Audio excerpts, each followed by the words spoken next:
I was halfway out the door when my phone buzzed. It was Cassie. Her voice came through sharp and breathless. "Mark, wait. Can you not tell them about the food truck?" I froze in the hallway, one foot still inside the apartment. "What do you mean? That's my job." "I know," she said quickly. "But can you say you're in mobile food, logistics, and events?"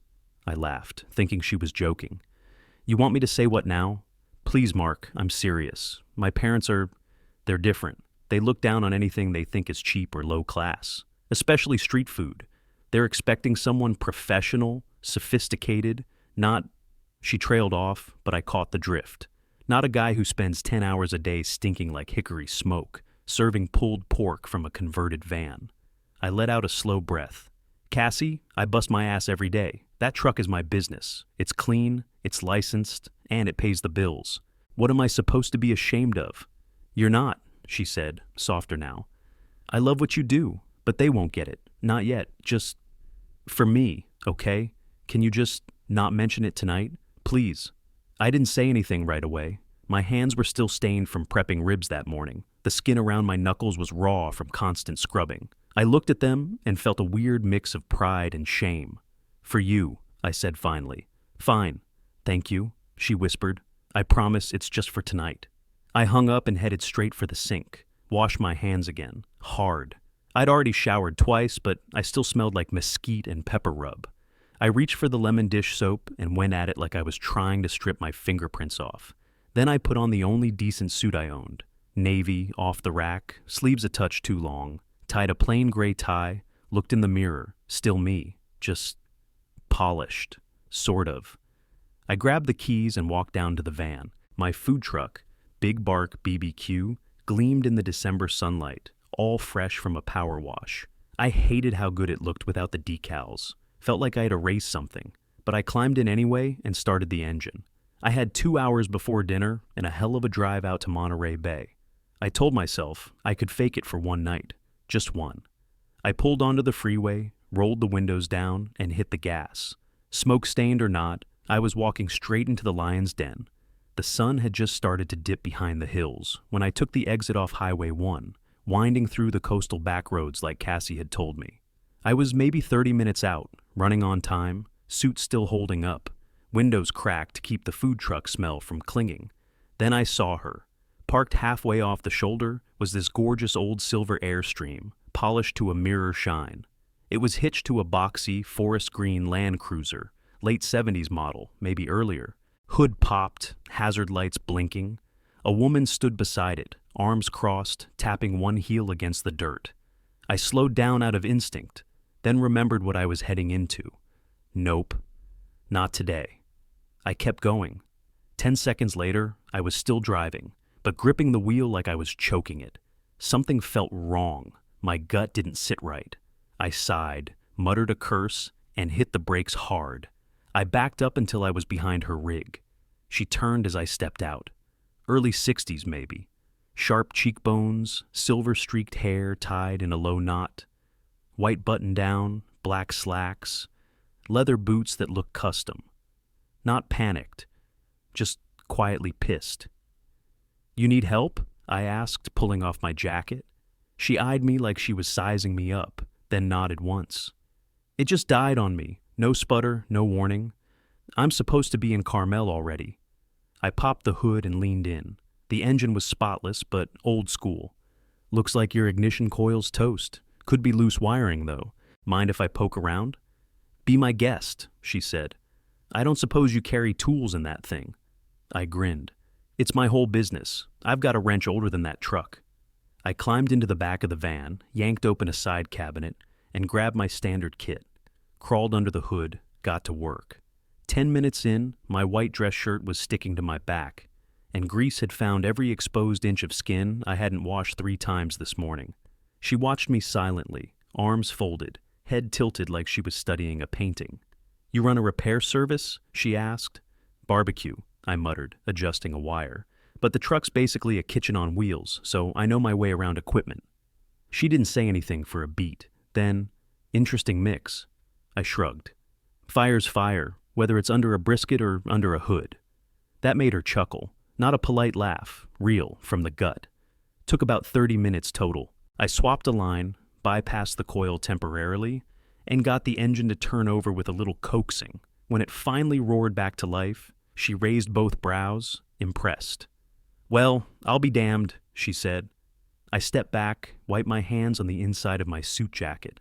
My shirt was stained at the cuffs, collar crumpled, tie half loosened. My knees were caked in dirt. I looked like I'd just crawled out of a storm drain. She held out a crisp bill. "For your trouble." I backed away, shaking my head. "Not necessary." "Take it," she insisted. "Nope, you were stuck. I had the time. All good." She studied me again. Not many people would have stopped, especially dressed like that. I cracked a smile. "Yeah, well, I'm not most people. Probably should be, though. I've got somewhere to be, and now I look like I got jumped by a lawnmower." She extended a hand. "Mary Ann." I wiped my palm on my pants before shaking hers. "Mark."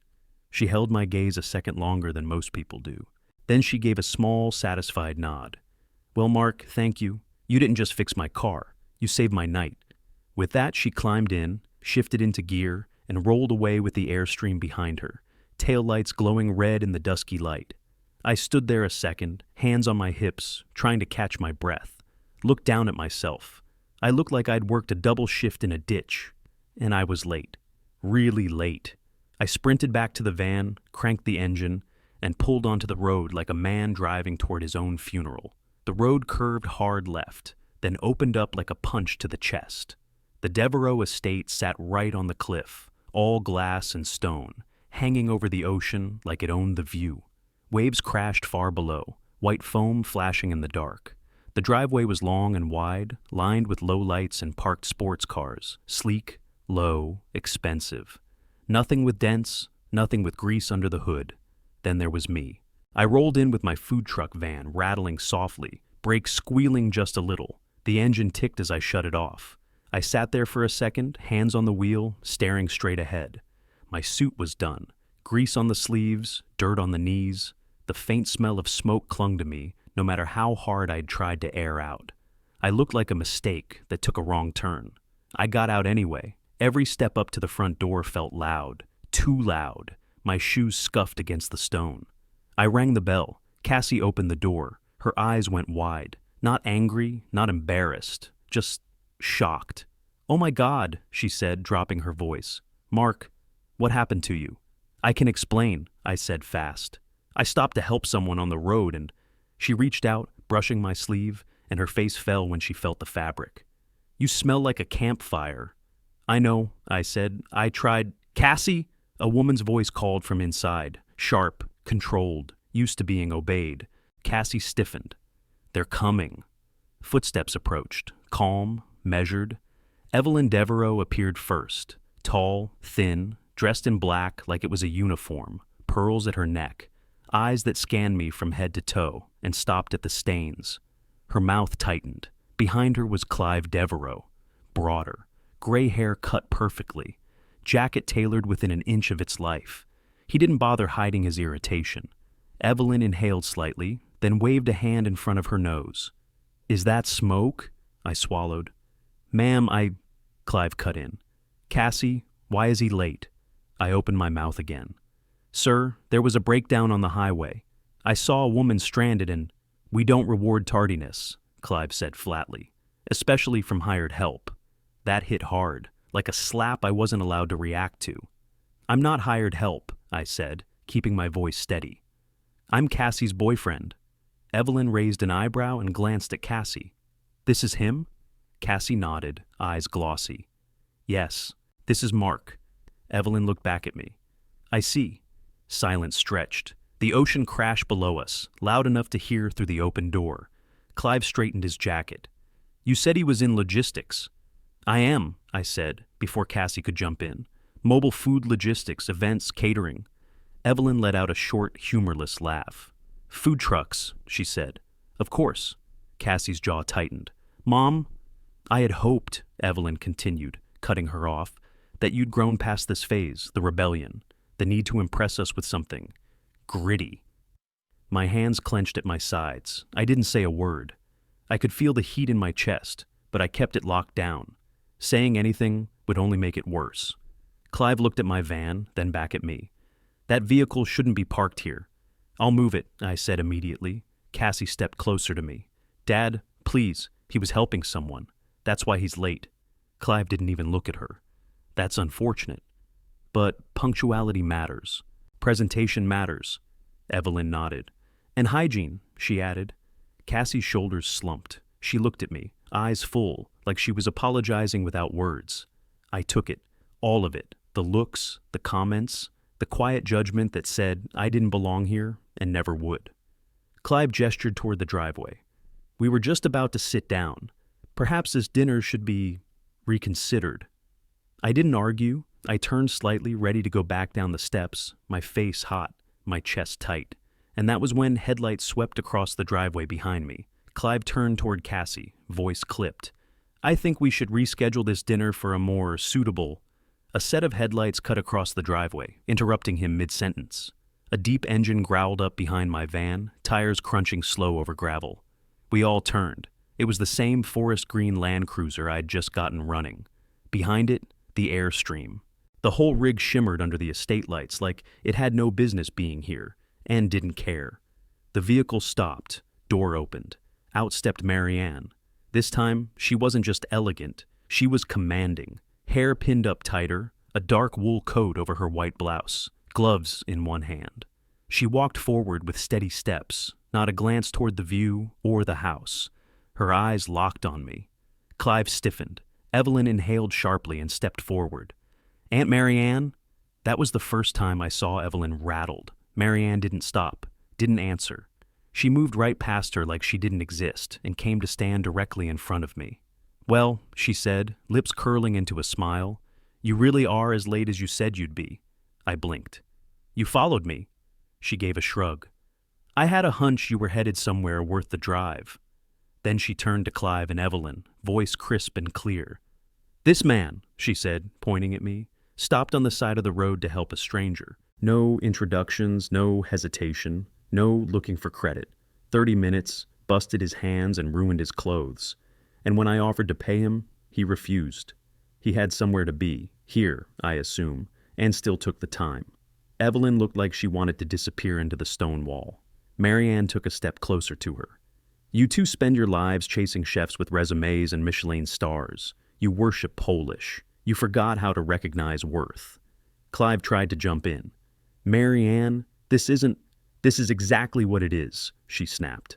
Another night of sizing people up like cuts of meat. Another test, another trap. Cassie stood frozen, eyes flicking between them.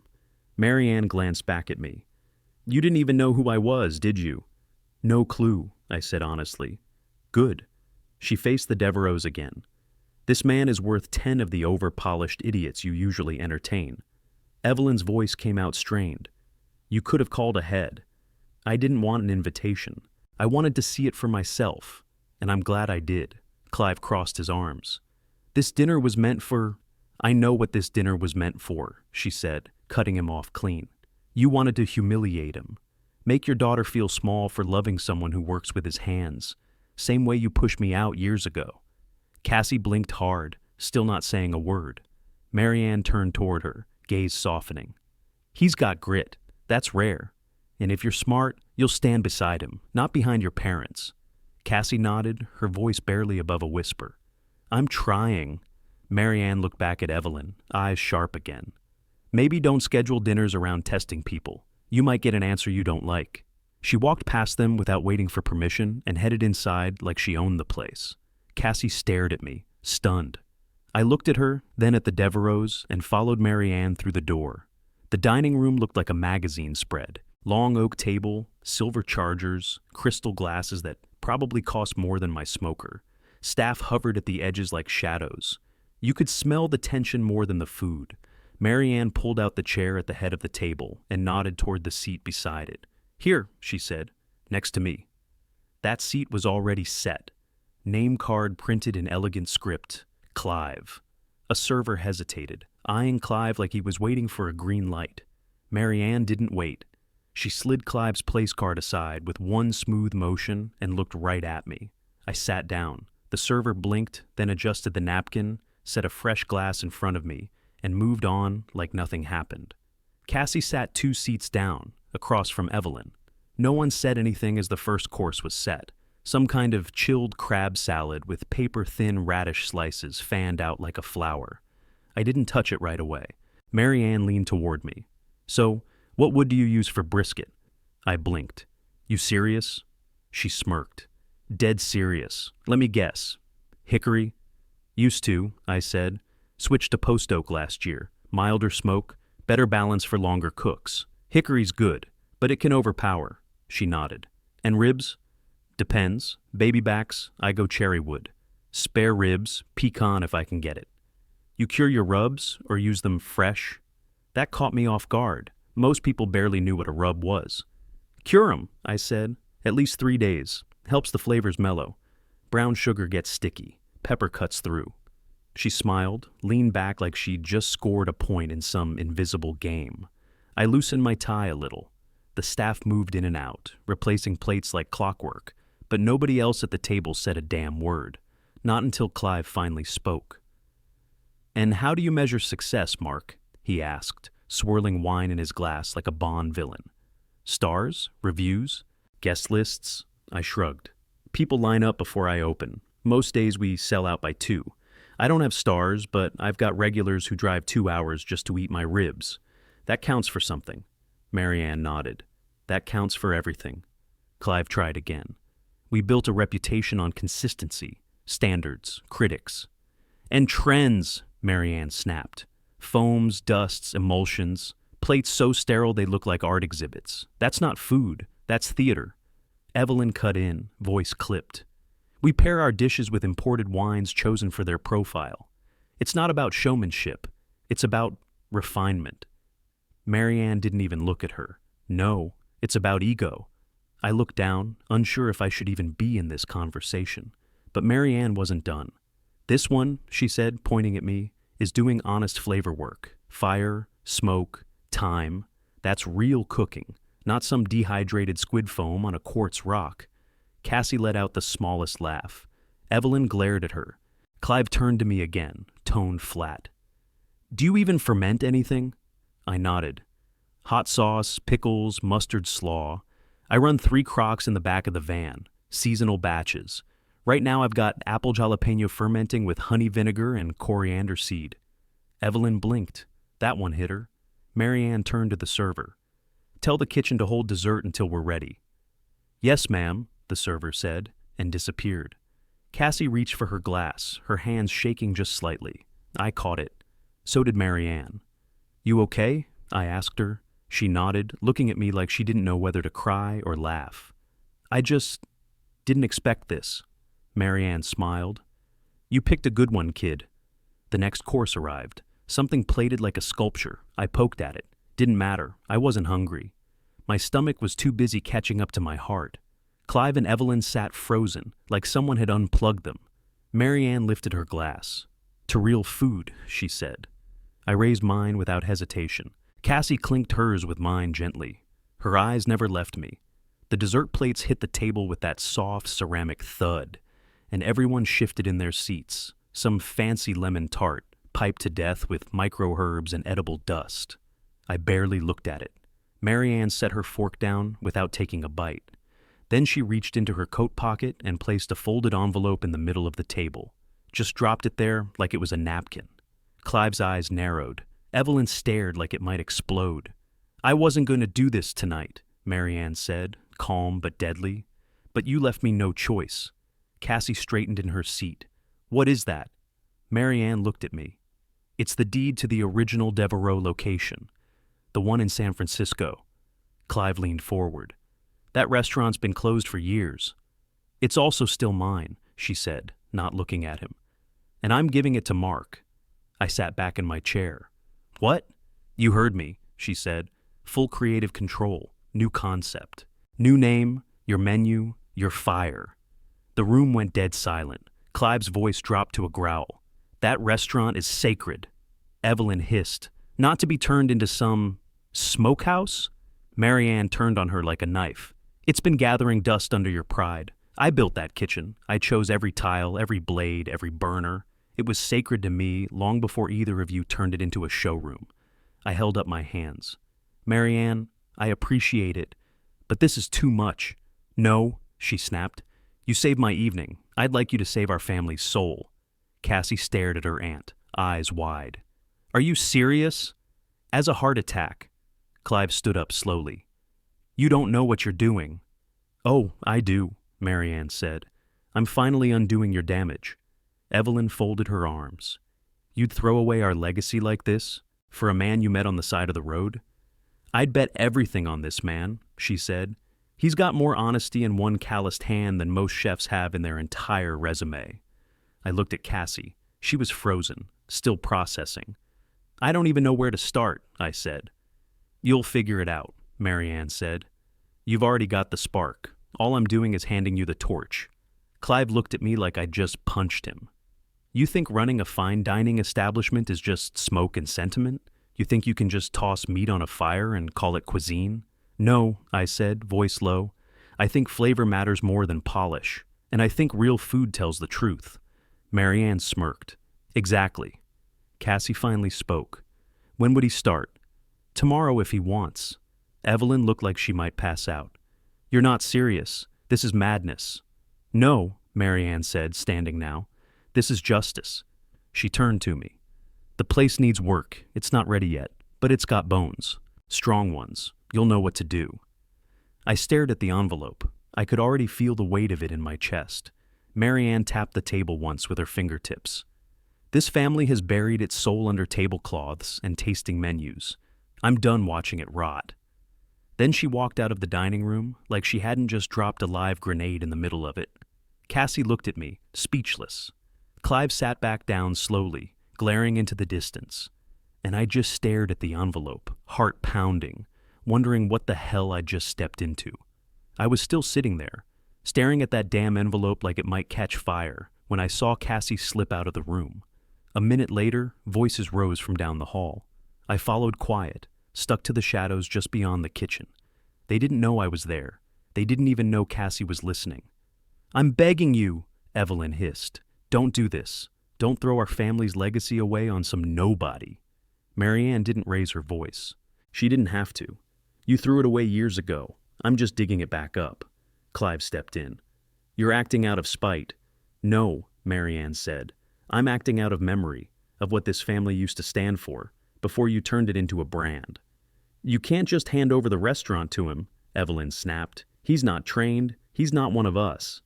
He's everything you used to love about food, Marianne shot back. You just forgot. We built this empire, Clive said. You think that came from sentiment? It came from sweat and heart, Marianne said, sharper now, which you traded in for imported truffles and six-figure wine lists. Evelyn's voice cracked. He runs a food truck, Marianne. A truck. He's got sauce under his fingernails. That was when Cassie stepped in. Yeah, and you know what? Those hands have done more honest work than yours ever have. They turned, stunned. Cassie didn't flinch. You want to talk about legacy? Your whole reputation is built on exclusion. Snobbery. You don't love food anymore. You just love control. Evelyn looked crushed. Sweetheart. No, Cassie said, loud and clear. You talk about my future like I'm throwing it away. But I chose Mark, and I'm proud of him. Cassie, be reasonable, Clive said. You don't know what you're risking. Yes, I do, she fired back. I'm risking being like you. Marianne chuckled under her breath. She finally found her backbone.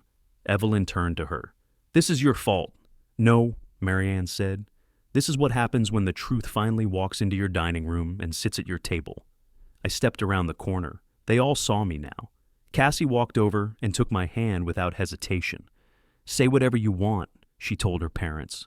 But we're not leaving. Clive looked like he'd swallowed a nail. Evelyn's voice cracked again. You really think you can build a life with him? Cassie's grip tightened around mine. We already are. No one said anything after that. Marianne nodded like she was done here, then turned and walked toward the front hall, not bothering to look back. We didn't wait. Cassie and I drove to the old San Francisco spot the next morning. The locks were rusted, windows dusty, kitchen gutted down to the bones. But it had soul. You could feel it in the walls. Marianne met us there the next day with 2 sets of keys, a folder of papers, and a notepad full of scribbled advice. She didn't say much, just pointed at the walls and said, tear down what doesn't matter, Build what does. And we did. Cassie handled permits and paperwork. I designed the layout with an actual pit in the back, smoke-fed, fire-controlled, hand-built with brick. We sanded the bar ourselves, built custom tables out of salvaged wood. We kept the names simple, Ember and Oak. Every night we worked, Marianne showed up with a thermos of black coffee, sat at the corner stool, and offered notes without sugarcoating. "That brisket's dry," she'd say. "I know," I'd reply, still figuring the timing. Then she'd smile and say, "Good. Don't ever settle." She became more than a partner. She became family. By the time we hung the open sign, word had already gotten around. The press wanted stories. Food bloggers begged for invites. All I cared about was getting the smoke right and the fire consistent. Opening night hit like thunder. We had a wait list 2 weeks long, every table packed. Open kitchen loud but sharp. I worked the line with 2 guys I trained from scratch, ex-cons who knew how to grind. Cassie floated the floor like she was born to run front of house. Around 8, Marianne walked in wearing all black, pearls sharp against her throat. She didn't say anything, just took her usual spot at the bar and nodded toward the kitchen. Then I saw them, Clive and Evelyn standing just inside the front door, still polished, still stiff. They looked around like tourists in a country they didn't speak. Cassie spotted them, eyes narrowing. "You sure you're okay with this?" "Yeah," I said. "I don't care what they think. Not anymore." Marianne stepped off her stool and walked right past them to the host's stand. "Put them in the back," she told our guy. "Away from the kitchen, they've seen enough of it." The host didn't even blink. "Yes, ma'am." They didn't argue, just followed, silent, into a back corner booth. Out of sight. I turned back to the line, pulled a rack of ribs off the smoker, glazed it in cider vinegar and brown sugar, plated it with fermented slaw and charred sweet onion, sent it out. By the time service ended, my shirt was soaked through, hands raw, and my back ached like hell. But when I looked around, saw the team we'd built, saw Cassie smiling through tired eyes, I felt something I hadn't in a long time. Not pride, peace. I didn't have to pretend anymore. I wasn't in the food industry. I was doing what I loved my way, and people lined up for it. That was enough. Cassie and I stepped out the back door just after midnight. The air was cool, sharp with salt from the bay. Down the alley, the glow from Ember and Oak still spilled across the sidewalk. Through the big front windows, I watched our crew wiping counters, stacking chairs, cracking tired jokes as they mopped. The smoker was still going, low and slow, its soft puffing barely louder than the breeze. We didn't say anything for a while, just walked. Our steps were easy, unhurried. My boots scuffed the pavement. Cassie's hand slipped into mine. "You tired?" she asked. "Exhausted," I said, in a good way. She smiled at the sidewalk. "I still can't believe this place used to be your worst nightmare." "Yeah," I said. "Now it's home." We stopped across the street and turned to face it. I took it in. The warm lights, the hand-painted sign, the scent of wood smoke that never really left my clothes. "You know what still gets me?" I said. Everything changed, and I didn't. Cassie looked at me, eyebrows raised. I didn't clean up my image. I didn't dress it up or dumb it down. I stayed the same stubborn, sauce-covered fool I've always been. She laughed, leaned her head on my shoulder. "Marianne saw it first," I said. She didn't care about Polish or schooling or star ratings. She just looked at me and trusted me, like I was worth it, like the work I do mattered. "It does," Cassie said. She knew it. I know it. "You didn't at first," she smiled. "I do now." I turned toward her, eyes stinging just a little. "You sure this is the life you want?" "No," she said, smirking.